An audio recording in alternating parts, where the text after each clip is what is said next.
Bem, pessoal, a Anvisa flexibiliza o uso da máscara no hospital e eu vou explicar um pouquinho para vocês como isso é relevante, né? Se a gente for vendo, né, esse ano a gente mudou tudo sobre o uso de máscara. Claro que é num contexto de grande parte da população vacinada, tomou dose de reforço e caindo o número de casos e internações. Claro que quando você vê uma semana e outra, você vê aumentos pontuais, mas nada igual que a gente viu lá atrás, né?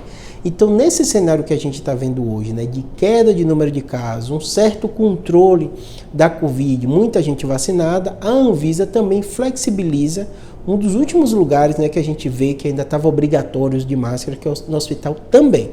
Lembrando, grande parte das pessoas que frequentam o hospital, como eu, ou se você está visitando um parente internado, ainda vai precisar se utilizar máscara, né? Mas essa flexibilização é importante por quê?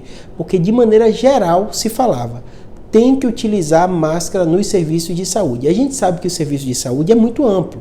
Por exemplo, algumas pessoas, como eu, neurocirurgião, trabalham em hospital. Hospital, paciente internado, vendo isso ainda vai estar se utilizando máscara.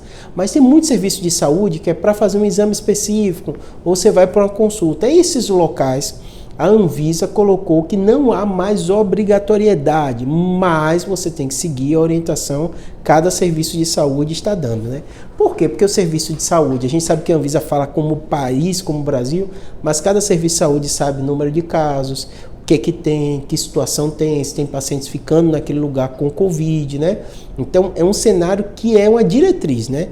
Mas fato é que é mais um avanço grande para a gente decretar o fim da pandemia. A gente espera realmente essa decisão da OMS na próxima reunião, mas é muito provável que isso aconteça, né? E também a gente voltar à nossa normalidade. Acabou máscara quase em todo lugar, né? Na rua ninguém está utilizando, nos transportes, ninguém está utilizando no avião, né? Então, assim, você percebe que esse cenário é um cenário que, mesmo com essas mudanças, não está aumentando de forma assustadoramente o número de casos. Eu falo aqui, às vezes, alerta, às vezes as pessoas colocam aqui nos comentários, Júlio, tá meio contraditório porque você acabou de fazer um vídeo que a Fiocruz deu um alerta.